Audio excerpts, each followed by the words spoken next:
Learn English today में आपका स्वागत है। आज हम लोग जानेंगे पार्ट्स ऑफ स्पीच शब्द भेद के बारे में। अंग्रेजी सीखने के लिए पार्ट्स ऑफ स्पीच को जानना बहुत ज़रूरी है।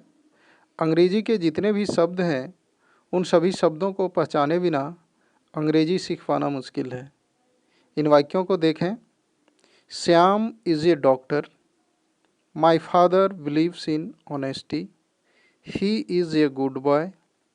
इन वाक्यों में जितने भी शब्द हैं, स्पीच हैं, उसे अलग अलग पार्ट्स में बांटा गया है।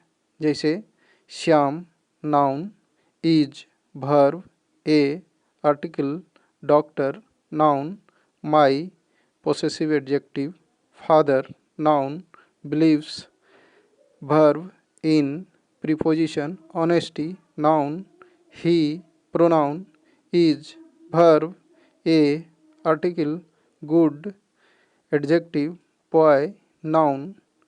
All the English words are divided into 8 groups according to the work in the sentence.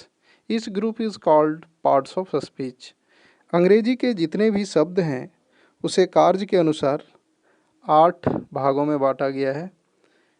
पहला है नाउन, जिसे संज्ञा कहते हैं, प्रोनाउन सर्वनाम, एडजेक्टिव विशेषण, वर्ब क्रिया, एडवर्ब क्रिया विशेषण, प्रीपोजिशन संबंधबोधक अव्यय, कंजक्शन संयोजक, इंटरजेक्शन विस्मयादिबोधक अव्यय।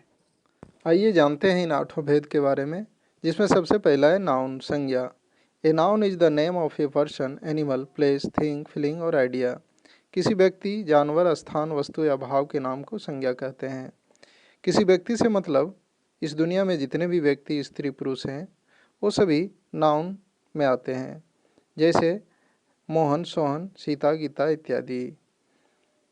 जानवर से जितने भी जानवर हैं, जीव जंतु हैं, काव, डॉग, टाइगर इत्यादि सभी नाउन में आते हैं। स्थान, जितने भी स्थान हैं, दिल्ली, मुंबई, कोलकाता, पटना इत्यादि सभी स्थान नाउन में आते हैं।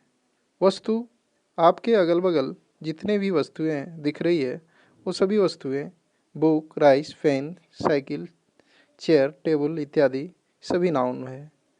भाव, फीलिंग एवं आइडिया, जिसे हम देख या छू ना सके, जिसको हम केवल अनुभव कर सकें, जिसका कोई आकार प्रकार ना हो, वैसे शब्दों को भी नाउन कहते हैं। जैसे सिंपैथी, गुडनेस, ऑनेस्टी, फ्रेंडशिप इत्यादि। नाउन को हम लोग डिटेल में अलग चैप्टर से अध्ययन करेंगे। आगे हम लोग जानते हैं प्रोनाउन के बारे में। प्रोनाउन सर्वनाम। A pronoun is a word used instead of a noun. Pronoun वह शब्द है जो किसी नाउन के बदले प्रयोग होता है। I, we, you, he, she, it, they, this, that, these, those इत्यादि ये सभी प्रोनाउन हैं। इन उदाहरणों से समझें। Rajeev is a student, he reads in class 7। राजीव एक छात्र है, वह वर्ग 7 में पढ़ता है।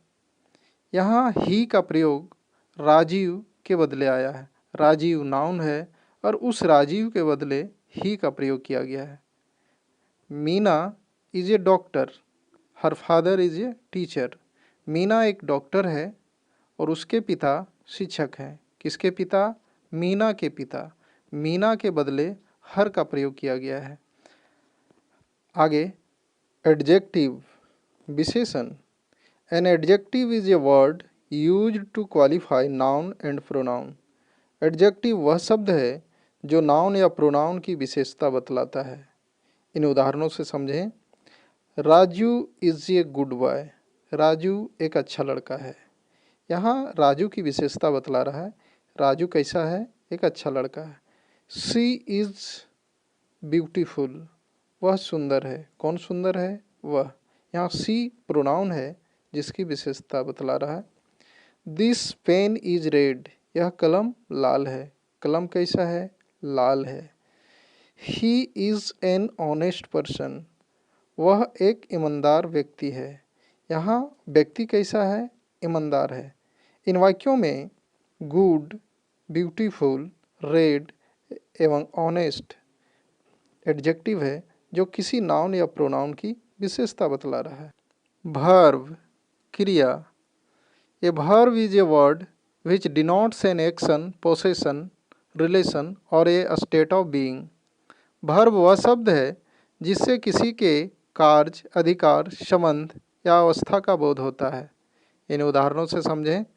ही इज रीडिंग, वह पढ़ रहा है। द बॉय वॉज सिंगिंग, लड़का गा रहा था। आई एम टीचिंग, मैं पढ़ा रहा हूँ। यहाँ वर्ब कार्य करने का बोध करा रहा है। नेक्स्ट, रिलेशन, पोसेशन, संबंध या अधिकार। आई हैव ए काव, मेरे पास एक गाय है। राजू हैड 3 पेन्स, राजू के पास 3 कलम थी। सी हैज ए कार, उसके पास एक कार है। यहाँ हैव, हैड, हैज क्रिया संबंध या अधिकार का बोध करा रहा है। नेक्स्ट, स्टेट ऑफ बीइंग दशा, अवस्था या स्थिति का बोध कराने के लिए।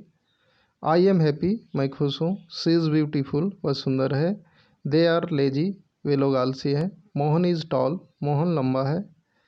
इन वाक्यों में am is are stative verb के रूप में प्रयोग हुआ है, जिसमें नाउन एवं प्रोनाउन के स्टेट ऑफ बीइंग दशा, स्थिति या अवस्था का बोध कराया है। जैसे आई एम हैप्पी, मैं कैसा हूँ, मैं खुश हूँ। शी इज़ ब्यूटीफुल, वह कैसी है, वह सुंदर है। दे आर लेजी, वे लोग कैसे हैं, वे लोग आलसी हैं। मोहन इज़ टॉल, मोहन कैसा है, मोहन लंबा है। इन वाक्यों में नाउन या प्रोनाउन की अवस्था, दशा एवं स्थिति का बोध कराया है। एडवर्ब क्रिया विशेषण। An adverb qualifies a verb, an adjective और अनदर एडवर्ब।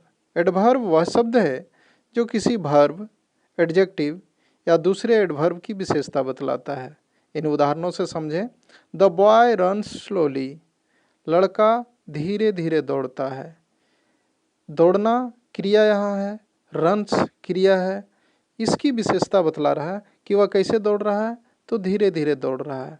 स्लोली एडवर्ब है जो रन्स वर्ब की विशेषता बतला रहा है। नेक्स्ट, ही इज़ ओल्ड, वह बूढ़ा है।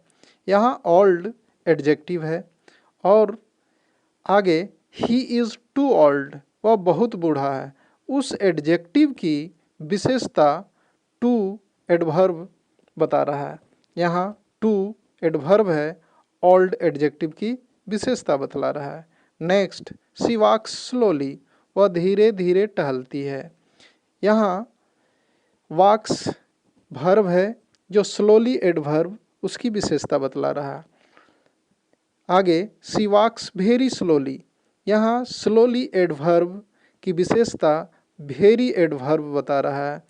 यानी एक एडवर्ब दूसरे एडवर्ब की विशेषता बतला रहा है।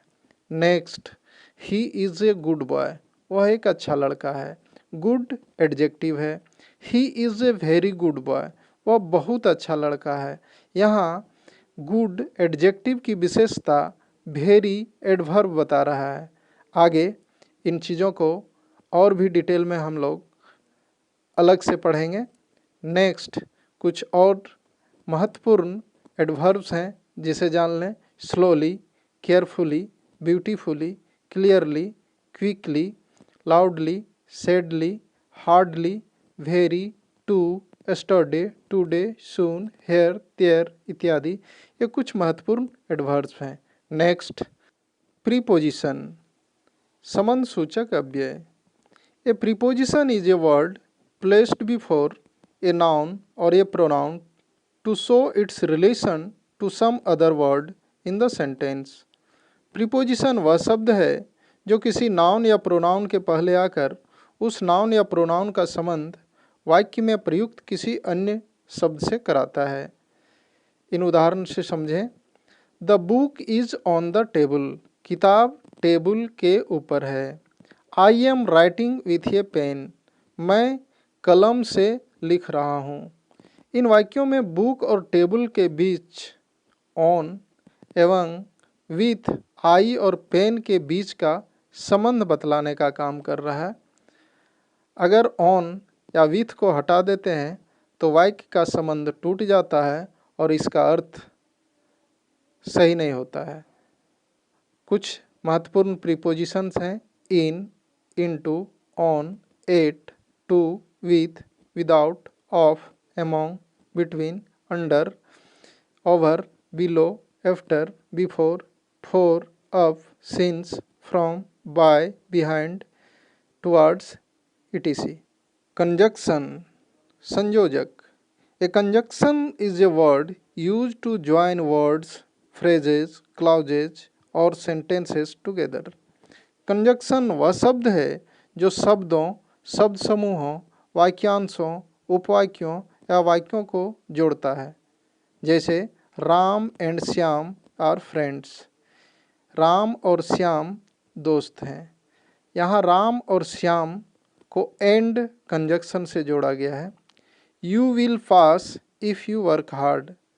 तुम पास करोगे अगर तुम कठिन परिश्रम करता है।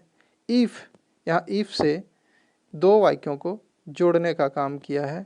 कुछ महत्वपूर्ण कंजक्शंस हैं and, but, or, because, therefore, although, yet, still, as well as, otherwise, when, if, as, unless, while, as if, whether, till, until, etc. Interjection, विस्मयादि बोधक अव्यय। An interjection is a word which expresses some sudden feeling or emotion. Interjection वह शब्द है जिससे आकस्मिक प्रसन्नता, दुख, आश्चर्य या मन का कोई अन्य भाव व्यक्त होता है। इन उदाहरणों से समझें some important interjections. Expression of sorrow, दुख व्यक्त करने के लिए अल्लास, हाय, how sad, what a tragedy, oh my god, oh no, so sorry इत्यादि। एक्सप्रेशन ऑफ जॉय, खुशी के लिए hurray, thanks a lot, great इत्यादि।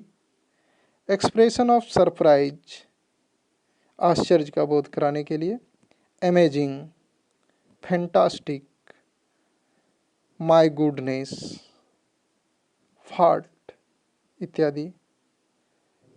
एक्सप्रेशन ऑफ प्राइज, अप्रूवल, प्रशंसा या सहमति के लिए ब्रेव हो, शाबाश, सर्टेनली, निश्चित ही, true, sure, well done etc. Expression of contempt, घृणा के लिए फाय फाय, छी छी। Expression of mistake, oh, oh my god, oops इत्यादि। नोट, इंटरजेक्शन वर्ड या फ्रेज के बाद एक्सक्लेमेशन का चिन्ह लगता है, एक्सक्लेमेशन मार्क होता है, नोट ऑफ एक्सक्लेमेशन का चिन्ह लगता है। हम इन चैप्टर को और भी डिटेल में पढ़ेंगे। इस वीडियो में आपके कंसेप्ट को क्लियर करने के लिए पार्ट्स ऑफ स्पीच का एक ओवरव्यू दिया गया। इस सभी 8 भेद का डिटेल स्टडी के लिए आप चैनल को सब्सक्राइब करें और नेक्स्ट वीडियो में पार्ट्स ऑफ स्पीच का डिटेल जानकारी प्राप्त करें। धन्यवाद।